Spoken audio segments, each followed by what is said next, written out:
ਸਤਿ ਸ੍ਰੀ ਅਕਾਲ। ਤੁਸੀਂ ਪੰਜਾਬਿਸਤਾਨ ਟੀਵੀ ਦੇਖ ਰਹੇ ਹੋ। ਮੈਂ ਤੁਹਾਡੇ ਨਾਲ ਸੁਖਵਿੰਦਰ ਸਿੰਘ, ਮੇਰੇ ਨਾਲ ਸਿਆਸੀ ਮਾਹਰ ਡਾਕਟਰ ਪਿਆਰਾ ਲਾਲ ਗਰਗ ਮੌਜੂਦ ਨੇ। ਪੱਛਮੀ ਬੰਗਾਲ ਦੇ ਚੋਣ ਨਤੀਜਿਆਂ ਤੋਂ ਬਾਅਦ ਕਿਸਾਨਾਂ ਦੇ ਵਿੱਚ ਖੁਸ਼ੀ ਦੀ ਲਹਿਰ ਹੈ, ਪਰ ਇਸ ਦਾ ਕਿਸਾਨੀ ਅੰਦੋਲਨ ਤੇ ਕਿੰਨਾ ਕੁ ਫਰਕ ਪੈਣਾ? ਕੀ ਬੀਜੇਪੀ ਇਹਨਾਂ ਚੋਣ ਨਤੀਜਿਆਂ ਨੂੰ ਲੈ ਕੇ ਕਿਸਾਨਾਂ ਨਾਲ ਅੱਗੋਂ ਗੱਲਬਾਤ ਕਰੇਗੀ? ਕਿਸਾਨਾਂ ਨੂੰ ਅੱਗੇ ਕੀ ਕੁਝ ਜਿਹੜੀ ਆਪਣੀ ਤਿਆਰੀ ਰੱਖਣੀ ਚਾਹੀਦੀ ਹੈ, ਉਸ ਉੱਤੇ ਅਸੀਂ ਗੱਲਬਾਤ ਕਰਾਂਗੇ, ਕਿਉਂਕਿ ਇਸ ਨਤੀਜੇ ਨੇ ਦੇਸ਼ ਹੀ ਨਹੀਂ ਪੰਜਾਬ ਦੀ ਸਿਆਸਤ ਦੇ ਉੱਤੇ ਵੀ ਇੱਕ ਵੱਡਾ ਪ੍ਰਭਾਵ ਪਾਉਣਾ। ਇਸ ਦੇ ਅੰਦਾਜ਼ੇ ਲਗਾਏ ਜਾ ਰਹੇ ਨੇ, ਪਰ ਕੀ ਇਹਦੇ ਵਿੱਚ ਕਿੰਨੀ ਕੁ ਸੱਚਾਈ ਹੈ? ਈਵੀਐਮ ਨੂੰ ਲੈ ਕੇ ਵੀ ਬੜੇ ਤਰ੍ਹਾਂ ਦੇ ਸਵਾਲ ਉੱਠ ਰਹੇ ਸੀ, ਉਹਨਾਂ ਸਾਰਿਆਂ ਦੇ ਉੱਤੇ ਫੇਰ ਇੱਕ ਵਾਰ ਜਿਹੜੀ ਚਰਚਾ ਹੋਣੀ ਲਾਜ਼ਮੀ ਹੈ। ਡਾਕਟਰ ਸਾਹਿਬ, ਤੁਹਾਡਾ ਸਵਾਗਤ ਹੈ ਜੀ ਪੰਜਾਬਿਸਤਾਨ ਟੀਵੀ ਤੇ। ਸ਼ੁਕਰੀਆ ਜੀ, ਬਹੁਤ ਬਹੁਤ। ਡਾਕਟਰ ਸਾਹਿਬ, ਕਿਸ ਤਰ੍ਹਾਂ ਦੇਖਦੇ ਹੋ ਪੱਛਮੀ ਬੰਗਾਲ ਦੇ ਚੋਣ ਨਤੀਜਿਆਂ ਨੂੰ ਕਿਸਾਨੀ ਅੰਦੋਲਨ ਦੇ ਸੰਦਰਭ 'ਚ? ਦੇਖੋ, ਗੱਲ ਇਹ ਹੈ ਵੀ ਪੱਛਮੀ ਬੰਗਾਲ ਦੇ ਜਿਹੜੇ ਚੋਣ ਨਤੀਜੇ ਨੇ ਉਹਨਾਂ 'ਚ ਜਿੰਨਾ ਫਰਕ ਹੈ, ਜਿਹੜਾ ਕਿ ਕੋਈ ਐਗਜ਼ਿਟ ਪੋਲ ਨੇ ਜਾਂ ਪ੍ਰੀ ਪੋਲ ਅਸੈਸਮੈਂਟ ਨੇ ਨਹੀਂ ਦੱਸਿਆ ਸੀ। ਫਸਵੀਂ ਟੱਕਰ ਕਹਿੰਦੇ ਸੀ, ਭਾਵੇਂ ਕਿ ਮੈਂ ਤਾਂ ਇੱਕ ਦੋ ਜਗ੍ਹਾ 'ਤੇ ਇੰਟਰਵਿਊ, ਸ਼ਾਇਦ ਤੁਹਾਡੇ ਨਾਲ ਵੀ ਇਹ ਗੱਲ ਹੋਈ ਸੀ ਵੀ ਪੱਕਾ ਜਿੱਤੂਗੀ ਤ੍ਰਿਣਮੂਲ ਕਾਂਗਰਸ। ਇਹ ਠੀਕ ਆ, ਮਾਰਜਨ ਬੇਸ਼ੱਕ ਜਿੰਨਾ ਹੋਵੇ, ਤੇ ਪਰ ਉਹ ਜਿਹੜਾ ਕਿਸਾਨੀ ਅੰਦੋਲਨ ਉਹਦੇ 'ਚੋਂ ਮੈਂ ਉਦੋਂ ਵੀ ਇੱਕ ਫੈਕਟਰ ਦੱਸਿਆ ਸੀ ਵੀ ਕਿਸਾਨੀ ਅੰਦੋਲਨ ਇੱਕ ਕਾਫੀ ਵੱਡਾ ਗਿਣਨਯੋਗ ਫੈਕਟਰ ਹੈ, ਕਿਉਂਕਿ ਜਿਹੜਾ ਹਿੰਦੂਤਵਾ ਦੀ ਲਹਿਰ ਚਲਾਈ ਸੀ ਬੰਗਾਲ ਦੇ ਵਿੱਚ, ਕਦੇ ਕਮਿਊਨਲ ਪੋਲੀਟਿਕਸ ਨਹੀਂ ਹੋਈ। ਤੁਹਾਨੂੰ ਪਤਾ 84 ਦੇ ਵਿੱਚ ਵੀ ਬੰਗਾਲ 'ਚ ਕੋਈ ਕਤਲ ਨਹੀਂ ਹੋਇਆ ਸੀ ਸਿੱਖਾਂ ਦਾ। ਸਰਕਾਰ ਦਾ ਵੀ ਰੋਲ ਸੀ, ਲੋਕਾਂ ਦਾ ਵੀ ਰੋਲ ਸੀ, ਤੇ ਉੱਥੋਂ ਦੀ ਰਾਜ ਕਰਦੀ ਪੋਲੀਟੀਕਲ ਪਾਰਟੀ ਡਾਂਗਾ ਲੈ ਕੇ ਖੜੀ ਹੋ ਗਈ ਸੀ, ਵੀ ਮੁੱਖ ਮੰਤਰੀ ਆਪ ਖੜੇ ਹੋ ਗਏ ਸੀ ਵੀ ਦੇਖਾਂਗਾ ਮੈਂ ਕਿਵੇਂ ਕੋਈ ਕੁਛ ਕਰਦਾ।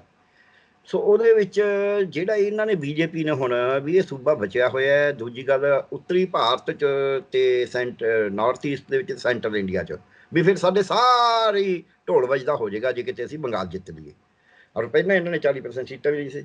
ਕਿਸਾਨੀ ਅੰਦੋਲਨ ਨੇ ਉਸ ਹਿੰਦੂ ਵੋਟਰ ਨੂੰ, ਜਿਹੜਾ ਕਿਸਾਨ ਹੈ, ਮਜ਼ਦੂਰ ਹੈ, ਉਹਨਾਂ ਨੇ ਜਦ ਜਾ ਕੇ ਉੱਥੇ ਕਿਹਾ ਵੀ ਡਰਦੇ ਨਹੀਂ ਮੋਦੀ ਦੀ ਘੁਰਕੀ ਤੋਂ, ਖਿੱਚ ਲਵਾਂਗੇ ਕੁਰਸੀ ਤੋਂ ਜਿਹੜੀ ਸੀ, ਤੇ ਜਿਹੜਾ ਕਿਸਾਨੀ ਨੇ ਜਾ ਕੇ ਉਹਨਾਂ ਨੂੰ ਮੈਂ ਕਹਾਂਗਾ ਚੇਤਨ ਕਰਿਆ ਵੀ ਅਸਲ ਗੱਲ ਕੀ ਹੈ, ਕਿਸਾਨਾਂ ਦਾ ਮੁੱਦਾ ਕੀ ਹੈ, ਮਜ਼ਦੂਰਾਂ ਦਾ ਮੁੱਦਾ ਕੀ ਹੈ, MSP ਕੀ ਹੈ, ਤਾਂ ਉਹਦੇ ਉੱਤੇ ਉਹ ਜਿਹੜੀ ਕਿਸਾਨੀ ਤੇ ਮਜ਼ਦੂਰ ਜਿਹੜੇ ਹਿੰਦੂਤਵਾ ਦੇ ਨਾਂ ਤੇ ਕਿਤੇ ਨਾ ਕਿਤੇ ਬੀਜੇਪੀ ਨਾਲ ਗਏ ਹੋਏ ਸੀ, ਉਹ ਉਹਨਾਂ ਨਾਲ ਟੁੱਟੇ ਉਸ ਉਹਦੇ ਵਿੱਚ।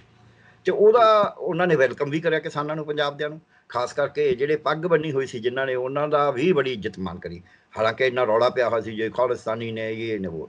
ਸੋ ਉਹਦਾ ਇੱਕ ਬਹੁਤ ਮਹੱਤਵਪੂਰਨ ਭੂਮਿਕਾ ਰਹੀ ਹੈ। ਬੇਸ਼ੱਕ ਹੋਰ ਫੈਕਟਰ ਬੜੇ ਰਹੇ ਨੇ ਕਿ ਜੋ ਇਹਨਾਂ ਨੇ ਮਮਤਾ ਦੇ ਬਾਰੇ ਸ਼ਬਦਾਵਲੀ ਵਰਤੀ, ਉੱਥੇ ਬੰਗਾਲੀ ਪ੍ਰਾਈਡ ਨੂੰ ਹਿੱਟ ਹੋਇਆ। ਇਸੇ ਤਰ੍ਹਾਂ ਹੀ ਜੋ ਇਹਨਾਂ ਨੇ ਦੁਰਗਾ ਪੂਜਾ ਬਾਰੇ ਕਿਹਾ, ਉਹਦੇ ਵਿੱਚ ਵੀ, ਜੋ ਇਹਨਾਂ ਨੇ ਕੋਵਿਡ ਦੇ ਵਿੱਚ ਇਹਨਾਂ ਦਾ ਜਲੂਸ ਨਿਕਲਿਆ ਉਹਦੇ ਵਿੱਚ ਵੀ। ਸੋ ਕਾਫੀ ਫੈਕਟਰ ਸੀਗੇ, ਪਰ ਕਿਸਾਨੀ ਫੈਕਟਰ ਮੈਨੂੰ ਇਹ ਲੱਗਦਾ ਕਾਫੀ ਵੱਡਾ ਫੈਕਟਰ ਸੀ, ਜਿਹਨੇ ਐਡਾ ਵੱਡਾ ਤਵਾਜ਼ਨ ਬਦਲਣ ਦੇ ਵਿੱਚ ਕਾਫੀ ਭੂਮਿਕਾ, ਕਿਉਂਕਿ ਥੋੜ੍ਹੀਆਂ ਵੋਟਾਂ 'ਚ ਕਈ ਵਾਰ ਹਾਰ ਜਾਂਦੇ ਨੇ, ਕਈ ਵਾਰ ਜਿੱਤ ਜਾਂਦੇ ਨੇ। ਸੋ ਉਹਨਾਂ ਨੇ ਜਿਹੜਾ ਕਰਿਆ ਹੈ ਉਹਦਾ ਬੜੀ ਵੱਡੀ ਭੂਮਿਕਾ ਹੈ ਜੇ ਅਸੀਂ ਬੰਗਾਲ ਦੇ ਸੰਦਰਭ 'ਚ ਦੇਖੀਏ। ਦੂਜਾ ਮੈਂ ਇਹ ਵੀ ਕਹਾਂਗਾ, ਜਿਹੜੀਆਂ ਬੰਗਾਲ ਦੀਆਂ ਚੋਣਾਂ ਨੇ ਸਰ, ਇਹਨਾਂ ਦਾ ਦੇਸ਼ ਦੀ ਪੋਲੀਟਿਕਸ, ਜਿਵੇਂ ਤੁਸੀਂ ਪਹਿਲਾਂ ਆਪਦੇ ਇੰਟਰੋਡਕਸ਼ਨ 'ਚ ਵੀ ਕਿਹਾ ਹੈ ਵੀ ਪੰਜਾਬ 'ਚ ਤੇ ਹੋਰ ਕੀ ਹੋਏਗਾ, ਉਹ ਬੰਗਾਲ ਦੀਆਂ ਚੋਣਾਂ ਦਾ ਹੋਰ ਬਾਕੀ ਜੋ ਮਰਜ਼ੀ ਹੋਵੇ। ਪਹਿਲੀ ਗੱਲ, ਬੀਜੇਪੀ ਚਾਹੇ ਜਿੰਨੀ ਮਰਜ਼ੀ ਜਿੱਦੀ ਆ, ਅੰਦਰੋਂ ਹਾਲਾਤ ਹੀ, ਕਿਉਂਕਿ 3 ਵੱਡੇ ਸੂਬੇ ਜਿਨ੍ਹਾਂ ਦੇ ਵਿੱਚ 600 ਦੇ ਕਰੀਬ ਸੀਟ ਹੈ, ਉਹ ਤਿੰਨੇ ਸੂਬੇ ਇਹ ਹਾਰ ਗਏ ਨੇ। ਵੀ 650 ਸੀਟ ਹੈ, ਠੀਕ ਹੈ, ਤੇ ਤਿੰਨੇ ਸੂਬੇ ਬੁਰੀ ਤਰ੍ਹਾਂ ਹਾਰੇ ਨੇ। ਐ ਨਹੀਂ ਵੀ ਉਹੀ ਛੋਟਾ ਮੋਟਾ ਹਾਰ ਹੋਈ ਹੈ।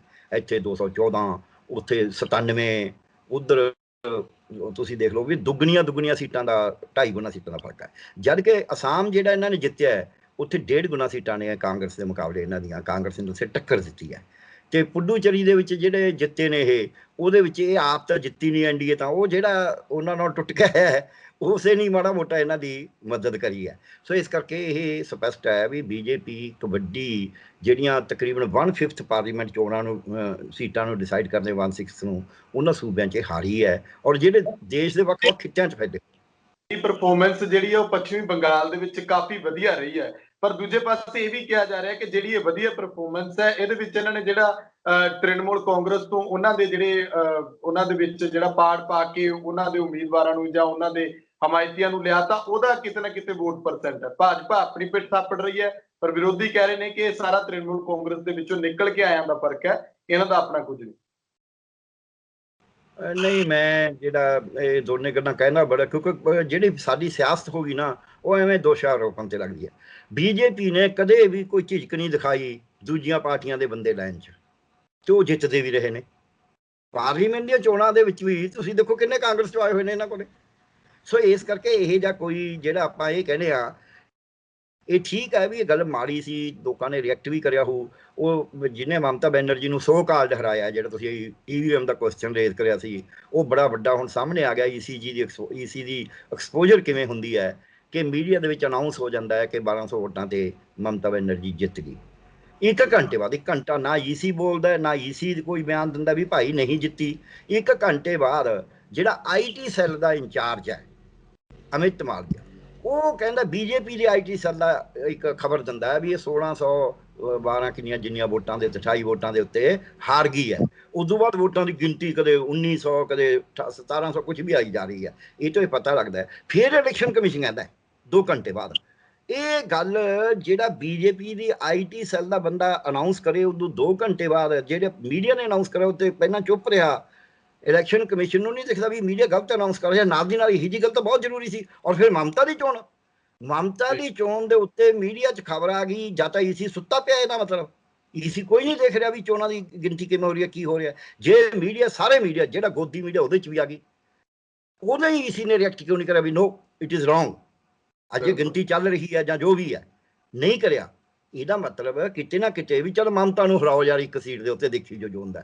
ਸੋ EVM ਦਾ ਖੇਡ, ਚਾਹੇ ਬੰਗਾਲ ਦੇ ਵਿੱਚ ਤ੍ਰਿਣਮੂਲ ਕਾਂਗਰਸ ਜਿੱਤ ਗਈ, EVM ਦੇ ਜਿਹੜੇ ਸ਼ੰਕੇ ਨੇ ਉਹ ਨਹੀਂ ਦੂਰ ਹੋ ਸਕਦੇ। EC ਦੀ ਜਿਹੜੀ ਮੈਂ ਕਹਾਂਗਾ ਹੁਣ ਤਾਂ ਪਾਰਟੀਜ਼ਨ ਭੂਮਿਕਾ ਹੈ, ਉਹਨੂੰ ਵੀ ਕੋਈ ਰੂਲ ਆਊਟ ਨਹੀਂ ਕਰ ਸਕਦਾ, ਕਿਉਂਕਿ ਜਿਹੜਾ EC 8 ਗੇੜਾਂ ਚੋਣ ਕਰਾਉਂਦਾ 292 ਸੀਟਾਂ ਦੀ, ਤੇ ਉਹਦੇ ਉਲਟ 234 ਤੇ 140 ਸੀਟਾਂ ਦੀ ਔਰ 30 ਉਹਨਾਂ ਦੀ ਇਕੱਠੀ ਚੋਣ ਕਰਾ ਸਕਦਾ ਹੈ। ਇਹਦਾ ਮਤਲਬ ਕਿਤੇ ਨਾ ਕਿਤੇ ਕੋਈ ਗੈਪ ਹੈ।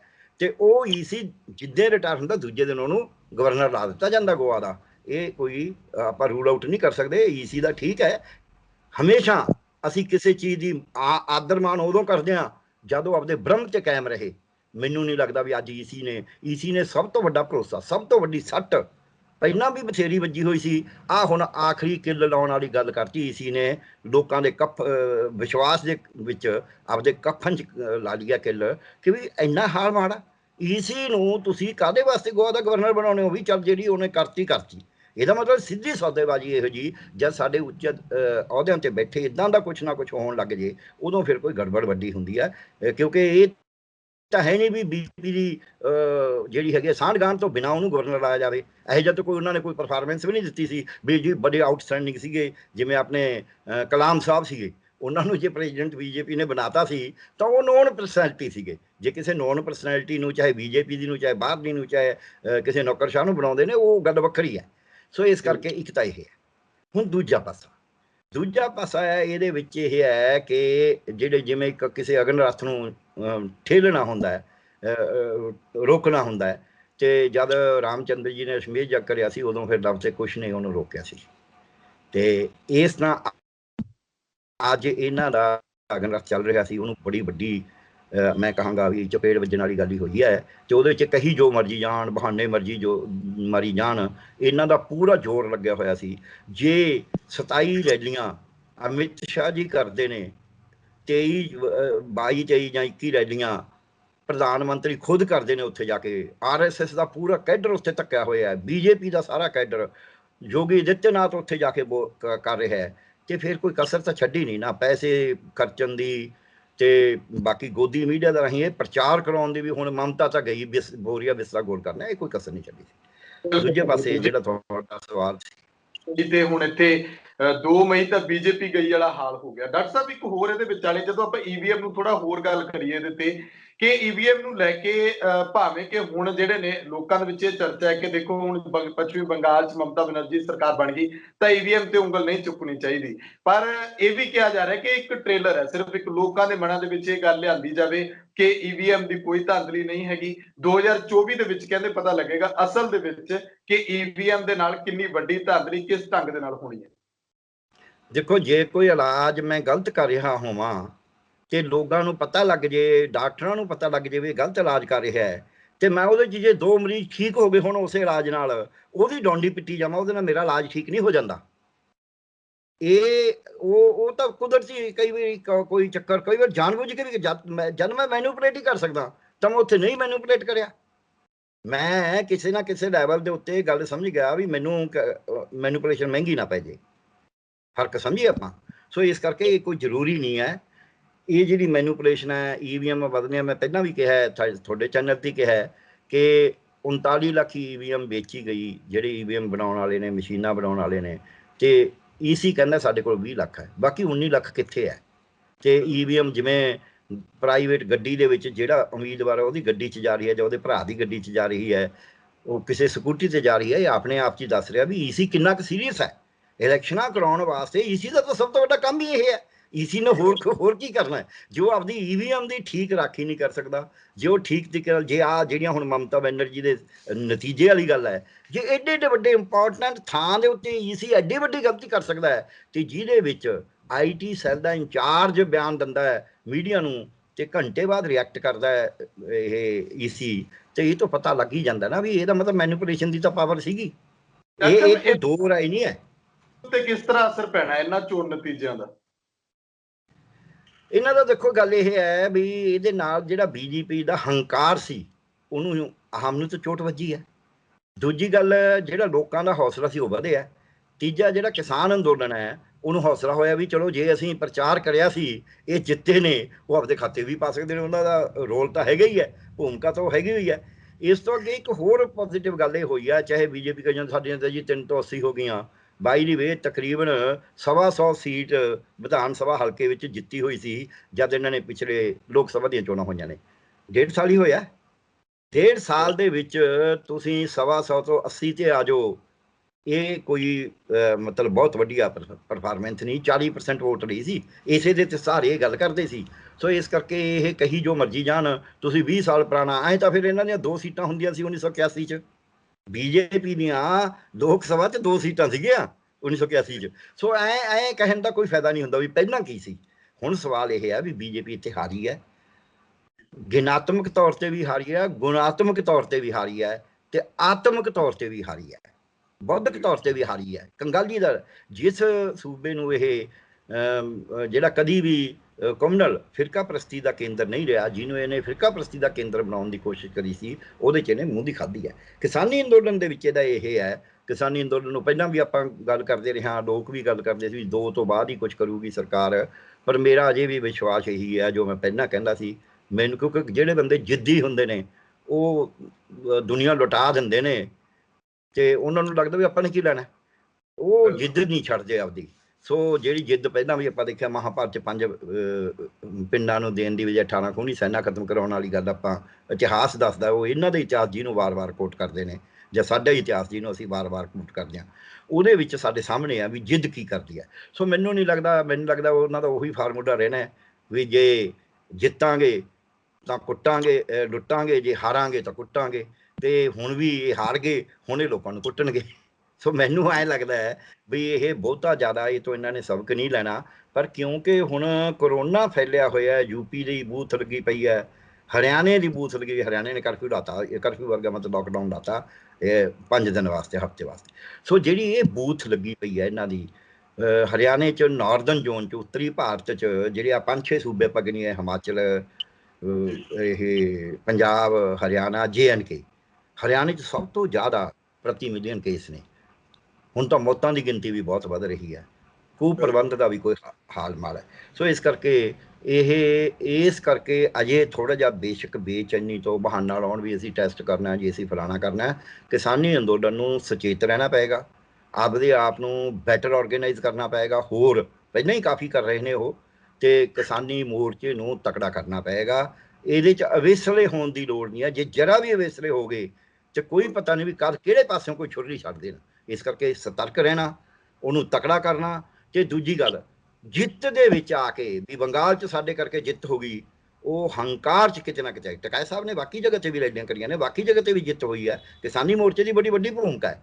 ਪਰ ਕਿਤੇ ਇਸ ਗੱਲ ਨੂੰ ਸਮਝ ਕੇ ਵੀ ਅਸੀਂ ਐਡੀਆਂ 650 ਸੀਟਾਂ ਦੇ ਵਾਲੇ 3 ਸੂਬੇ ਵੱਡੇ ਹਰਾਤੇ, ਉਹਦੇ ਆ ਕੇ ਕਿਤੇ ਹੰਕਾਰ 'ਚ ਨਾ ਆਵੇ। ਕਿਸਾਨੀ ਲੀਡਰ ਵੈਸੇ ਆਉਂਦੀ ਨਹੀਂ ਹੈ, ਪਰ ਫਿਰ ਵੀ ਉਹਨਾਂ ਨੂੰ ਮੈਂ ਕਹਾਂਗਾ ਵੀ ਉਹਨਾਂ ਨੂੰ ਆਪਣਾ ਤਹੱਮਲ ਕਾਇਮ ਰੱਖਣਾ ਚਾਹੀਦਾ।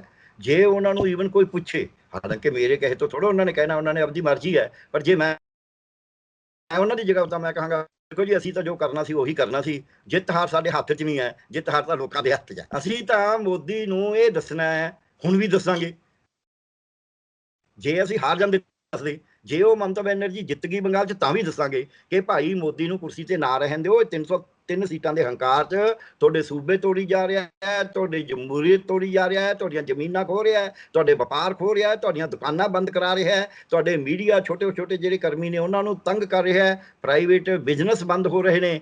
ਇਹ ਕਾਰਪੋਰੇਟ ਨੂੰ ਸਾਰਾ ਕੁਝ ਦੇਣਾ ਚਾਹੁੰਦਾ, ਆਨਲਾਈਨ ਵਪਾਰ ਕਰਨਾ ਚਾਹੁੰਦਾ ਹੈ। ਇਹ ਇਸ ਕਰਕੇ ਤੁਸੀਂ ਇਸ ਤੋਂ ਬਚ ਕੇ ਰਹੋ। ਜੀ ਇਹ ਇਹਨਾਂ ਨੂੰ ਕਹਿਣਾ ਚਾਹੀਦਾ ਮੇਰੇ ਹਿਸਾਬ ਨਾਲ। ਕਿ ਬੰਗਾਲ ਦੇ ਵਿੱਚ ਜੇ ਮਮਤਾ ਬੈਨਰਜੀ ਨੇ ਜਿਵੇਂ ਕੋਈ ਸ਼ੇਰ ਨਹੀਂ ਕਹਿ ਰਿਹਾ, ਕੋਈ ਕਹਿ ਰਿਹਾ, ਕੋਈ ਕੁਝ ਕਹਿ ਰਿਹਾ, ਕੋਈ ਅਵਤਾਰ ਕਹਿ ਰਿਹਾ। ਹੁਣ ਇਹ ਵੀ ਕਿਹਾ ਜਾ ਰਿਹਾ ਕਿ ਮਮਤਾ ਬੈਨਰਜੀ ਨੂੰ ਜਿਹੜਾ ਉਹ ਇੱਕ ਮਹਾਗਠਜੋੜ ਦੀ ਅਗਵਾਈ ਦੇ ਕੇ ਮੋਦੀ ਨਾਲ ਟੱਕਰ ਲੈਣ ਦੇ ਲਈ 2024 ਲਈ ਤਿਆਰ ਕੀਤਾ ਜਾਵੇ। ਤੁਹਾਨੂੰ ਕੀ ਲੱਗਦਾ ਕਿ ਇਹਦੇ ਨਾਲ ਜਿਹੜਾ ਉਹ ਇਸ ਗੱਲ ਨੂੰ ਵਿਰੋਧੀ ਜਿਹੜਾ ਉਹ ਕਬੂਲ ਕਰਨਗੇ ਜਾਂ ਉਹ ਇਸ ਸਿਆਸਤ ਦੇ ਵਿੱਚ ਪੈਣਗੇ, ਕਿਉਂਕਿ ਇਹਦੇ ਨਾਲ ਮਮਤਾ ਬੈਨਰਜੀ ਦਾ ਚਿਹਰਾ ਹੋਰ ਉੱਭਰ ਕੇ ਸਾਹਮਣੇ ਆਉਣਾ? ਦੇਖੋ ਸਾਡੇ ਨਾ ਇੱਕ ਬੜੀ ਵੱਡੀ ਜਿਹੜੀ ਸਮੱਸਿਆ ਹੈ ਉਹ ਅਜੇ ਉਨੀ RSS 'ਚ ਨਹੀਂ। RSS 'ਚ ਵੀ ਧੜੇ ਤਾਂ ਹੈਗੇ ਨੇ, ਸਾਨੂੰ ਪਤਾ ਹੀ ਹੈ। ਮੱਧ ਪ੍ਰਦੇਸ਼ 'ਚ ਇਹਨਾਂ ਦੇ ਧੜੇ ਰਹੇ ਨੇ, ਇੱਕ ਦੂਜੇ ਨਾਲ ਐਨ ਟੱਕਰ 'ਚ ਰਹੇ ਨੇ। ਰਾਜਸਥਾਨ 'ਚ ਇਹਨਾਂ ਦੇ ਟੱਕਰ 'ਚ ਰਹੇ ਨੇ ਭੈਰੋਂ ਸਿੰਘ ਸਖਾਵਤ ਜੀ ਦੇ ਨਾਲ, ਤੇ ਇੱਧਰ ਦਿੱਲੀ ਦੇ ਵਿੱਚ ਸਾਹਿਬ ਸਿੰਘ ਵਰਮਾ ਜੀ, ਮਦਨ ਲਾਲ ਖੁਰਾਨਾ ਜੀ, ਇਹਨਾਂ ਦੇ ਵਿੱਚ ਟੱਕਰ ਰਹੀ ਹੈ। ਫਿਰ ਹਿਮਾਚਲ ਦੇ ਵਿੱਚ ਧੂਮਲ ਸਾਹਿਬ ਤੇ ਸ਼ਾਂਤਾ ਕੁਮਾਰ ਦੀ ਟੱਕਰ ਸਭ ਨੂੰ ਪਤਾ ਹੀ ਹੈ। ਸੋ ਇਹ ਤਾਂ ਹੈ ਨਹੀਂ ਵੀ ਇਹਨਾਂ ਦੇ ਆਪਸ ਵਿੱਚ ਟੱਕਰਾਂ ਨਹੀਂ ਰਹੀਆਂ, ਟੱਕਰਾਂ ਤਾਂ ਇਹਨਾਂ ਦੀਆਂ ਰਹੀਆਂ ਨੇ। ਇੱਕ ਰਮਨ ਸਿੰਘ ਦਾ 3 ਵਾਰੀ ਜਿੱਤਣ ਦੇ ਬਾਵਜੂਦ, ਕਿਉਂਕਿ ਮੋਦੀ ਸਾਹਿਬ ਨੂੰ ਸ਼ਾਇਦ ਪਸੰਦ ਨਹੀਂ ਸੀਗੇ, ਉਹਨਾਂ ਨੇ ਕਦੇ ਇਹ ਐਪਰੀਸ਼ੀਏਟ ਨਹੀਂ ਕਰਿਆ ਸੀ ਵੀ ਛੱਤੀਸਗੜ੍ਹ 'ਚ ਰਮਨ ਸਿੰਘ 3 ਵਾਰੀ ਸਰਕਾਰ ਬਣਾ ਗਿਆ। ਔਰ ਜਿਹੜਾ ਕਾਂਗਰਸ ਜਿੱਤੀ, ਮੈਨੂੰ ਇਹ ਵੀ ਲੱਗਦਾ, ਤੁਹਾਨੂੰ ਪਤਾ ਹੀ ਹੈ, ਥੰਪਿੰਗ ਮੈਜੋਰਟੀ ਨਾਲ ਜਿੱਤੀ। ਮੈਨੂੰ ਇਹ ਵੀ ਲੱਗਦਾ ਵੀ BJP ਦਾ ਉਹਦੇ 'ਚ ਵੀ ਆਪਾਂ ਚੱਲ ਕਾਹਨੂੰ ਆਪਾਂ ਇਹਨੂੰ ਹਾਰਨ ਦੋ, ਨਹੀਂ ਤਾਂ ਫਿਰ ਚੌਥੀ ਵਾਰੀ ਜਿੱਤ ਗਿਆ, ਕਿਤੇ ਇਹ ਹੋਰ ਹੀ ਨਾ ਤਕੜਾ ਹੋ ਜੇ। ਸੋ ਉਹਨਾਂ ਦੇ ਤਾਂ ਫਿਰ ਵੀ ਘੱਟ ਹੈ। ਪਰ ਜਿਹੜੀ ਕਾਂਗਰਸ ਹੈ ਨਾ, ਇਹਦੇ ਵਿੱਚ ਇੱਕ ਦੂਜੇ ਨੂੰ ਠਿੱਬੀ ਲਾਉਣ ਦੀ ਬੜੀ ਹੋੜ ਪਈ ਹੋਈ ਹੈ। ਇਸੇ ਕਰਕੇ ਬੰਦੇ ਵਿਗੜਨ ਨੂੰ ਤਾਂ ਖੈਰ ਸਾਰੀਆਂ ਦੇ ਤਿਆਰ ਹੁੰਦੇ ਨੇ। ਇੱਥੇ BJP ਦੇ 2 MLA ਸੀਗੇ, ਦੋਨੇ ਹੀ ਕਾਂਗਰਸ ਚਲੇ ਗਏ ਸੀਗੇ, ਪਤਾ ਹੋਣਾ ਤੁਹਾਨੂੰ। ਤੇ ਇਸੇ ਤਰ੍ਹਾਂ ਹੀ ਜਿਹੜਾ ਹੈਗਾ ਆਪਣਾ ਜਦ 2002 ਵਾਲੀ ਸਰਕਾਰ ਸੀ ਕੈਪਟਨ ਦੀ, ਇੱਦਾਂ ਹੀ CPI ਦੇ ਸੀਗੇ, ਉਹ ਵੀ ਚਲੇ ਗਏ ਸੀਗੇ। ਸੋ ਹੁਣ ਕੋਈ ਸਿਆਸਤ ਦੇ ਵਿੱਚ ਨਾ ਦੀਨ ਇਮਾਨ ਵਾਲੀ ਗੱਲ ਘਟਦੀ ਜਾ ਰਹੀ ਹੈ, ਕਾਫੀ ਘਟ ਰਹੀ ਹੈ। ਸ਼ਰਮ ਵੀ ਘਟ ਗਈ ਹੈ, ਲੋਕ ਲਾਜ ਵੀ ਘਟਦੀ ਜਾ ਰਹੀ ਹੈ ਵੀ ਆਪਦਾ ਫਾਇਦਾ ਦੇਖਣਾ। ਪਰ ਕਿਉਂਕਿ ਆਪੋਜੀਸ਼ਨ ਕੋਲ ਕੋਈ ਹੋਰ ਰਸਤਾ ਨਹੀਂ, ਮੈਨੂੰ ਲੱਗਦਾ ਇਹ ਗੱਲ ਮੰਨੀ ਜਾਏਗੀ। ਮੈਂ ਪਤਾ ਨਹੀਂ ਕਿਉਂ ਅੰਦਰੋਂ ਅੰਦਰੀ ਜਿਹੜਾ ਲੈਫਟ ਤੇ ਕਾਂਗਰਸ ਨੂੰ ਇੱਕ ਵੀ ਸੀਟ ਨਹੀਂ ਮਿਲੀ, ਉਹ ਐ ਨਹੀਂ ਹੈ ਵੀ ਉਹਨਾਂ ਦਾ ਕੋਈ ਹੋਲਡ ਨਹੀਂ ਸੀ ਉੱਥੇ। ਮੈਨੂੰ ਇਹ ਲੱਗਦਾ ਹੈ ਵੀ ਉਹਨਾਂ ਨੇ ਸਟ੍ਰੈਟੇਜਿਕਲੀ ਉੱਥੇ ਖੜੇ ਹੋਏ, ਜਾਂ ਸਟ੍ਰੈਟੇਜਿਕਲੀ ਇਹੀ ਜੀ ਨੀਤੀ ਅਪਣਾਈ ਵੀ BJP ਹਾਰੇ, ਅਸੀਂ ਭਾਵੇਂ ਨਾਲ ਹਾਰ ਜਾਈਏ ਤੇ ਮਮਤਾ ਜਿੱਤੇ। ਜੋ ਮੈਨੂੰ ਲੱਗਦਾ, ਸਿੱਧਾ ਉਹਦੇ ਨਾਲ ਸਮਝੌਤਾ ਨਹੀਂ ਕਰਿਆ, ਸਿੱਧੀ ਉਹਦੀ ਮਦਦ ਨਹੀਂ ਕਰੀ, ਪਰ ਅੰਦਰੋਂ ਅੰਦਰੀ ਸਿਆਸੀ ਤੌਰ ਤੇ ਸਮਝ ਰਿਹਾ ਵੀ ਜੇ ਅੱਜ BJP ਜਿੱਤਦੀ ਹੈ ਤਾਂ ਸਾਰੇ ਗਏ। ਇਸ ਕਰਕੇ ਜਿੱਥੇ ਕਾਂਗਰਸ ਨੂੰ ਸਾਡੇ ਕਰਕੇ ਹਾਰ ਹੁੰਦੀ ਹੋਵੇ, ਉੱਥੇ ਜਾਂ ਤਾਂ ਕੈਂਡੀਡੇਟ ਖੜਾ ਨਾ ਕਰੋ ਜਾਂ ਕਮਜ਼ੋਰ ਖੜਾ ਕਰ ਦਿਓ। ਇਹ ਮੈਨੂੰ ਲੱਗਦਾ ਹੈ, ਇਹ ਮੇਰੀ ਅੰਡਰਸਟੈਂਡਿੰਗ ਹੈ। ਤੇ ਉਹਦੇ ਵਿੱਚੋਂ ਇੱਕ ਉਮੀਦ ਨਿਕਲਦੀ ਹੈ ਕਿ ਜੇ ਉਹਨਾਂ ਨੇ ਤ੍ਰਿਣਮੂਲ ਕਾਂਗਰਸ ਪ੍ਰਤੀ ਇਦਾਂ ਦਾ ਦਿਖਾਇਆ ਹੋਵੇ ਸੱਚੀ ਮੁੱਚੀ, ਹਾਲਾਂਕਿ ਉਹਨਾਂ ਨੇ ਬੜੀਆਂ ਰੈਲੀਆਂ ਕਰੀਆਂ, ਸਭ ਕੁਝ ਜ਼ੋਰ ਲਾਇਆ, ਪਰ ਉਹ ਜ਼ੋਰ ਉਹਨਾਂ ਦੇ ਕੰਮ ਨਹੀਂ ਆਇਆ। ਸ਼ਾਇਦ ਫਿਰ ਇਹ ਜਿਹੜੀ ਸੰਭਾਵਨਾ ਹੈ, ਕਿਉਂਕਿ ਅੱਜ ਆਪਾਂ ਦੇਖੀਏ ਵੀ ਅੱਜ ਦੇਸ਼ ਦੇ ਵਿੱਚ ਜੇ ਅਸੀਂ ਲੀਡਰ ਜਿਹੜੇ ਉੱਭਰਦੇ ਹੁੰਦੇ ਨੇ, ਲੀਡਰ ਉੱਭਰਦਾ ਕਿਸੇ ਮੁਹਿੰਮ ਦੇ ਵਿੱਚੋਂ, ਇੱਕ ਲੀਡਰ ਉੱਭਰੇ ਸੀ ਚੰਦਰ ਬਾਬੂ ਨਾਇਡੂ। ਪਹਿਲਾਂ ਉਹ ਬਹੁਤਾ ਜ਼ਿਆਦਾ, ਪਹਿਲਾਂ VP ਸਿੰਘ ਉੱਭਰੇ ਸੀ, ਤੁਹਾਨੂੰ ਪਤਾ ਹੀ ਹੈ, ਉਹ ਪ੍ਰਾਈਮ ਮਿਨਿਸਟਰ ਬਣ ਵੀ ਗਏ ਸੀ। ਚੰਦਰ ਸ਼ੇਖਰ ਉੱਭਰੇ ਸੀ, ਉਹ ਵੀ ਪ੍ਰਾਈਮ ਮਿਨਿਸਟਰ ਬਣ ਗਏ ਸੀ। ਉਸ ਤੋਂ ਬਾਅਦ ਦੇਸ਼ ਦੇ ਵਿੱਚ ਜੇ ਕੋਈ ਲੀਡਰ ਉੱਭਰਿਆ ਸੀ ਤਾਂ ਚੰਦਰ ਬਾਬੂ ਨਾਇਡੂ ਉੱਭਰਿਆ ਸੀ। ਉਹ ਇਹਨਾਂ ਨਾਲ ਰਲ ਰੁਲ ਕੇ ਉਹਨਾਂ ਦਾ ਕੋਈ ਬਹੁਤਾ ਹੀਜ ਪਿਆਜ ਖੁੱਲ੍ਹ ਗਿਆ ਸੀ, ਔਰ ਉਹ ਕੋਈ ਜੱਬੇ ਵਾਲਾ ਲੀਡਰ ਨਹੀਂ ਪ੍ਰੂਵ ਹੋਇਆ। ਉਸ ਤੋਂ ਬਾਅਦ ਦੂਜਾ ਲੀਡਰ ਜਿਹੜਾ ਖੜਾ ਹੋਇਆ ਸੀ ਉਹ ਨਿਤਿਸ਼ ਕੁਮਾਰ, ਕਿਉਂਕਿ ਵਾਜਪਾਈ ਸਾਹਿਬ ਦੀ ਸਰਕਾਰ 'ਚ ਉਹ ਮੰਤਰੀ ਸੀਗਾ ਰੇਲਵੇ ਦਾ। ਉਹਨੇ ਜੋ ਲਾਲੂ ਦੇ ਨਾਲੋਂ ਉਹ ਕਹਿੰਦਾ ਸੀ ਵੀ ਮੈਂ ਤਾਂ ਰੇਲਵੇ ਮੰਤਰੀ ਤੌਰ 'ਤੇ ਉਹਦੀ ਪਰਫਾਰਮੈਂਸ ਸੀ, ਹਾਲਾਂਕਿ ਲਾਲੂ ਦੀ ਬਹੁਤ ਅੱਛੀ ਸੀ, ਉਹ ਵੀ ਛੱਡ ਗਿਆ। ਲਾਲੂ ਉੱਭਰ ਰਿਹਾ ਸੀ ਲੀਡਰ, ਪਰ ਲਾਲੂ ਨੂੰ ਇਹਨਾਂ ਨੇ ਜੋ ਆਪਾਂ ਨੂੰ ਪਤਾ ਹੀ ਹੈ, ਚਾਰਾ ਘੁਟਾਲਾ ਇਹ ਉਹ, ਕਿਉਂਕਿ ਤਾਂ ਬੋਫਰੋਜ਼ ਜੀ ਦਾ ਬਹੁਤ ਛੋਟਾ ਘੁਟਾਲਾ ਸੀ, ਰਫੇਲ ਤੱਕ ਉਹਦਾ ਮਤਲਬ ਮੈਨੂੰ ਤਾਂ ਲੱਗਦਾ ਵੈਂਟੀਲੇਟਰ ਦਾ ਘੁਟਾਲਾ ਉਦੋਂ ਵੱਡਾ ਹੋਏਗਾ। ਸੋ ਉਹਦੇ ਵਿੱਚ ਇਹ ਹੋਇਆ ਕਿ ਉਹਦਾ ਵੀ ਕੋਈ ਰਿਹਾ ਨਹੀਂ, ਚਾਹੇ ਉਹਦਾ, ਹਾਲਾਂਕਿ ਅਜੇ ਵੀ ਉਹ ਜੱਬੇ ਵਾਲਾ ਲੀਡਰ ਹੈ, ਪਰ ਉਹਦੀ ਉਸ ਤਰ੍ਹਾਂ ਦੀ ਉਹ ਨਹੀਂ ਹੈ। ਸੋ ਇਸ ਕਰਕੇ ਜਦ ਅਸੀਂ ਇਹਨਾਂ ਲੀਡਰਾਂ ਨੂੰ ਦੇਖਦੇ ਹਾਂ ਵੀ ਜਿਹੜੇ ਲੀਡਰ ਕਿਤੇ ਨਾ ਕਿਤੇ, ਅਖਿਲੇਸ਼ ਯਾਦਵ ਕਿਸੇ ਲੈਵਲ ਦੇ ਉੱਤੇ ਮਾੜਾ ਮੋਟਾ ਅੱਗੇ ਆ ਰਿਹਾ ਸੀ, ਉਹ ਵੀ ਹੁਣ ਉਸ ਲੈਵਲ ਦਾ ਲੀਡਰ ਨਹੀਂ ਰਿਹਾ ਕਿ ਨੈਸ਼ਨਲ ਲੈਵਲ ਦਾ ਉਹਨੂੰ ਮੰਨ ਲਿਆ ਜਾਵੇ। ਤੇ ਇਹ ਜਿਹੜੇ ਲੀਡਰ ਨੇ ਇਹਨਾਂ ਨੇ ਆਪਦੀ ਜਿਹੜੀ ਸਾਖ ਸੀ, ਜਿਹੜੀ ਇਹਨਾਂ ਨੂੰ ਬਹੁਤ ਵੱਡਾ ਬਣਾਉਂਦੀ ਸੀ ਕਿ ਪੱਧਰ ਦੇ ਉੱਤੇ ਆਗੂ ਬਣ ਸਕਦੇ ਨੇ, ਉਹ ਇਹਨਾਂ ਨੇ ਆਪ ਹੀ ਤਕਰੀਬਨ ਮੇਰੇ ਹਿਸਾਬ ਨਾਲ ਗਵਾ ਲਿਆ। ਹੁਣ ਇੱਕ ਮਮਤਾ ਬੈਨਰਜੀ ਐਸੀ ਰਹੀ ਹੈ, ਜਦ ਤੱਕ ਕਾਂਗਰਸ ਦੀ ਲੀਡਰਸ਼ਿਪ ਹੈ ਵੀ ਚਲੋ ਚਾਹੇ ਕੋਈ ਵੀ ਆਵੇ, ਤੇ ਜਾਂ ਫਿਰ ਮਮਤਾ ਬੈਨਰਜੀ ਹੈ ਜਿਹੜੀ ਨੇਸ਼ਨ ਦੇ ਲੈਵਲ ਦੇ ਉੱਤੇ ਔਰ ਜਿਹੜਾ ਸੈਂਟੀਮੈਂਟਲ ਲੈਵਲ ਦੇ ਉੱਤੇ ਅੱਜ ਜੇ ਗੱਲ ਮੰਨੀ ਜਾਵੇ ਤਾਂ ਮਮਤਾ ਬੈਨਰਜੀ ਨੂੰ, ਕਿਉਂਕਿ ਇੱਕ ਤਾਂ ਉਹ ਸਾਦੀ ਬਹੁਤ ਹੈ। ਹਾਲਾਂਕਿ ਕਾਂਗਰਸ ਦੀ ਵੀ ਜਿਹੜਾ ਰਾਹੁਲ ਗਾਂਧੀ ਹੈ, ਮੈਨੂੰ ਨਹੀਂ ਬਹੁਤਾ, ਮੈਂ ਨਹੀਂ ਪਤਾ, ਪਰ ਮੈਨੂੰ ਲੱਗਦਾ ਨਹੀਂ ਵੀ ਉਹ ਬਹੁਤਾ ਜ਼ਿਆਦਾ ਉਸ ਤਰੀਕੇ ਨਾਲ ਕੱਪੜੇ ਪਾਉਣ 'ਚ ਜਾਂ ਹੋਰ 'ਚ ਜਹਾਜ਼ਾਂ 'ਚ ਚੜ੍ਹਨ 'ਚ ਹੋਵੇ ਜਿੱਦਾਂ ਦੇ ਸਾਡੇ ਪ੍ਰਧਾਨ ਮੰਤਰੀ ਸਾਹਿਬ ਨੇ। ਤੇ ਮਮਤਾ ਬੈਨਰਜੀ ਨੇ ਆਪਦਾ ਉਹ ਨਹੀਂ ਛੱਡਿਆ। ਕੇਜਰੀਵਾਲ ਵੀ ਉੱਭਰਿਆ ਸੀ, ਕੇਜਰੀਵਾਲ ਨੇ ਵੀ ਆਪਣਾ ਦਿਖਾਈ ਦਿੱਤਾ ਜੋ ਵੀ ਹੈਗਾ। ਹੁਣ ਮਮਤਾ ਬੈਨਰਜੀ ਜਿਹੜੀ ਤੀਜੀ ਵਾਰੀ ਆਈ ਹੈ, ਉਹਨੇ ਆਪਦੇ ਉਹੀ 2 ਕਮਰਿਆਂ ਦੇ ਫਲੈਟ 'ਚ ਰਹਿਣਾ, ਉਹੀ ਸਾਦੀ ਸਾੜੀ ਪਾਉਣੀ। ਉਹਨੇ 10 ਲੱਖ ਦੀ ਸਾੜੀ ਨਹੀਂ ਪਾਈ, ਉਹ 8000 ਕਰੋੜ ਦੇ ਹਵਾਈ ਜਹਾਜ਼ 'ਚ ਨਹੀਂ ਚੱਲਦੀ ਜੁੜੀ ਹੋਈ ਹੈ। ਤੇ ਉਹਨੇ ਈਨ ਨਹੀਂ ਮੰਨੀ। ਇੱਕ ਗੱਲ ਹੋਰ ਹੁੰਦੀ ਹੈ, ਜਿੱਤਣਾ ਹਾਰਨਾ ਹੋਰ ਹੈ, ਪਰ ਆਪਣੀ ਈਨ ਮੰਨ ਲੈਣਾ ਇਹ ਹੋਰ ਹੈ। ਉਹਨੇ ਈਨ ਨਹੀਂ ਮੰਨੀ, ਤੇ ਈਨ ਨਾ ਮੰਨਣ ਕਰਕੇ ਮੈਨੂੰ ਇਹ ਲੱਗਦਾ ਹੈ ਵੀ ਜਿਹੜੀ ਮਮਤਾ ਬੈਨਰਜੀ ਹੈ, ਇਹ ਸੱਚੀ ਮੁੱਚੀ ਦੇਸ਼ ਨੂੰ ਲੀਡਰਸ਼ਿਪ ਦੇ ਸਕਦੀ ਹੈ। ਤੇ ਜਾਂ ਫਿਰ ਕੋਈ ਯੰਗ ਲੀਡਰ ਇਹ ਬਣਾ ਲੈਣ ਸਾਰੇ ਇਕੱਠੇ ਹੋ ਕੇ। ਅੱਜ ਬੀਜੇਪੀ ਨੂੰ ਦੇਖੋ, ਜਿਹੜਾ ਵੋਟ ਬੈਂਕ ਹੈ, ਅਸੀਂ ਜੇ ਦੇਖੀਏ ਮੁਲਕ ਦੇ ਵਿੱਚ ਸਭ ਤੋਂ ਵੱਡਾ ਵੋਟ ਬੈਂਕ ਅਜੇ ਵੀ ਬੀਜੇਪੀ ਕੋਲ ਹੈ। ਚਾਹੇ ਉਹ ਜੋ ਮਰਜ਼ੀ ਉਹਦੇ ਰੀਜ਼ਨ ਨੇ, ਹਿੰਦੂਤਵਾ ਕਹਿ ਲਓ, ਫਿਰਕਾ ਪ੍ਰਸਤੀ ਕਹਿ ਲਓ, ਸਾਮ ਦਾਮ ਦੰਡ ਭੇਦ ਕਹਿ ਲਓ, ਪਰ ਵੱਡਾ ਉਹਦੇ ਕੋਲ ਹੈਗਾ। ਤੇ ਹੁਣ ਉਹਦੀ ਸਾਰੇ ਸੂਬਿਆਂ 'ਚ ਪੈਰ ਧਰਾ, ਜਿੱਥੇ ਉਹ ਹਾਰੇ ਵੀ ਨੇ, ਕੇਰਲਾ 'ਚ ਹਾਰੇ ਨੇ, ਵੋਟ ਉਹਨਾਂ ਕੋਲ ਹੈਗੀ ਆ ਫਿਰ ਵੀ ਉੱਥੇ, ਚਾਹੇ ਥੋੜ੍ਹੀ ਹੈ, ਤੇ ਤਾਮਿਲਨਾਡੂ 'ਚ ਤਾਂ ਹੈਗੀ ਹੈ। ਸੋ ਇਸ ਕਰਕੇ ਉਹਨਾਂ ਦਾ ਹੁਣ north East south centre India ਹੈ, ਨਾਰਥ ਇਟ ਸੈਲਫ ਵੈਸਟ, ਸਾਰੇ ਪਾਸੇ ਉਹਨਾਂ ਦਾ ਪੈਰ ਧਰਾ ਹੈ, ਔਰ ਚੰਗਾ ਪੈਰ ਧਰਾ ਹੈ। ਇੱਕ ਤਾਂ ਉਹ ਨੇ। ਦੂਜਾ ਜਿਹੜੀ ਕਾਂਗਰਸ ਹੈ, ਅਜੇ ਵੀ ਆਲ ਇੰਡੀਆ ਲੈਵਲ ਤੇ ਜੇ ਵੋਟ ਸ਼ੇਅਰ ਕਿੰਨਾ ਹੋਵੇ ਤਾਂ ਅਜੇ ਵੀ ਕਾਂਗਰਸ ਦਾ ਜ਼ਿਆਦਾ ਹੈ, ਔਰ ਸਟੇਟਾਂ 'ਚ ਵੀ ਪ੍ਰੈਜ਼ੈਂਸ ਜ਼ਿਆਦਾ ਹੈ। ਤੇ ਇਸ ਵੇਲੇ ਉਹਨੇ ਪਰਫਾਰਮੈਂਸ ਵੀ ਦਿਖਾਈ ਹੈ, ਕਿਉਂਕਿ ਅਸਾਮ ਦੇ ਵਿੱਚ 58 ਸੀਟਾਂ ਲੈਣਾ ਇੰਨਾ ਸੌਖਾ ਕੰਮ ਨਹੀਂ ਸੀ, ਔਰ ਕੱਡੇ ਲੜ ਰਹੇ ਸੀ ਇੱਕ ਕਿਸਮ ਦਾ। ਤੇ ਇੱਦਾਂ ਹੀ ਜਿਹੜੀ ਇੱਥੇ ਆਪਣਾ ਕੇਰਲਾ ਦੇ ਵਿੱਚ ਵੀ ਭਾਵੇਂ ਸੀਟਾਂ ਥੋੜ੍ਹੀਆਂ ਆਈਆਂ ਨੇ, ਉੱਥੇ ਕਾਂਗਰਸ ਹੀ ਲੜ ਰਹੀ ਸੀ, ਉੱਥੇ ਬੀਜੇਪੀ ਦੀ ਤਾਂ ਕੋਈ ਨਾਮ ਨਿਸ਼ਾਨ ਹੀ ਨਹੀਂ ਸੀ। ਤੇ ਤਾਮਿਲਨਾਡੂ 'ਚ ਤਾਂ ਜਿੱਤੀ ਹੈ ਉਹਨਾਂ ਨਾਲ ਰਲ ਕੇ DMK ਨਾਲ ਇਹ। ਸੋ ਇਸ ਕਰਕੇ ਇਹਨਾਂ ਦਾ ਪ੍ਰਭਾਵ, ਅੱਛਾ ਪਾਂਡੀਚੇਰੀ 'ਚ ਵੀ ਪਹਿਲਾਂ ਜਿੱਤੀ ਹੋਈ ਸੀ ਭਾਵੇਂ, ਪਰ ਸੀਟਾਂ ਤਾਂ ਕੁਛ ਲਈਆਂ ਹੀ ਨੇ। ਸੋ ਵੋਟ ਬੈਂਕ ਵੀ ਹੈ। ਸੋ ਕਾਂਗਰਸ ਦਾ ਵੋਟ ਬੈਂਕ ਕਾਫੀ ਹੈ ਦੇਸ਼ ਦੇ ਵਿੱਚ ਬੀਜੇਪੀ ਤੋਂ ਬਾਅਦ। ਹੁਣ ਬੀਜੇਪੀ ਦਾ ਵਾਧਾ ਹੈ ਕਾਂਗਰਸ ਦੇ ਮੁਕਾਬਲੇ। ਸੋ ਇਸ ਕਰਕੇ ਕਾਂਗਰਸ ਜੇ ਇਸ ਗੱਲ ਦੇ ਉੱਤੇ ਆ ਜਾਏ ਵੀ ਟੈਂਪਰੇਰੀ ਤੌਰ ਤੇ ਹੀ ਸਹੀ, ਜਿਵੇਂ ਮਨਮੋਹਨ ਸਿੰਘ ਜੀ ਨੂੰ ਇਹਨਾਂ ਨੇ ਪ੍ਰਧਾਨ ਮੰਤਰੀ ਬਣਾਇਆ ਸੀ, ਸੋਨੀਆ ਗਾਂਧੀ ਨੇ ਛੱਡ ਕੇ ਮੈਂ ਨਹੀਂ ਬਣਦੀ, ਇਸ ਤਰ੍ਹਾਂ ਹੀ ਜੇ ਅੱਜ ਸੋਚ ਲੈਣ ਵੀ ਅਸੀਂ ਕਿਸੇ ਜਾਂ ਤਾਂ ਯੰਗ ਲੀਡਰ ਨੂੰ ਜਾਂ ਮਮਤਾ ਬੈਨਰਜੀ ਨੂੰ, ਮੈਂ ਕਹਾਂਗਾ ਪਹਿਲਾਂ ਮਮਤਾ ਬੈਨਰਜੀ ਨੂੰ ਪਹਿਲ, ਤੇ ਨਹੀਂ ਤਾਂ ਫਿਰ ਕਿਸੇ ਯੰਗ ਲੀਡਰ ਨੂੰ, ਚਾਹੇ ਜਿਹੜੀ ਮਰਜ਼ੀ ਪਾਰਟੀ ਦਾ ਹੋਵੇ, ਜਿਹੜਾ ਹਾਜ਼ਰ ਜਵਾਬ ਹੋਵੇ।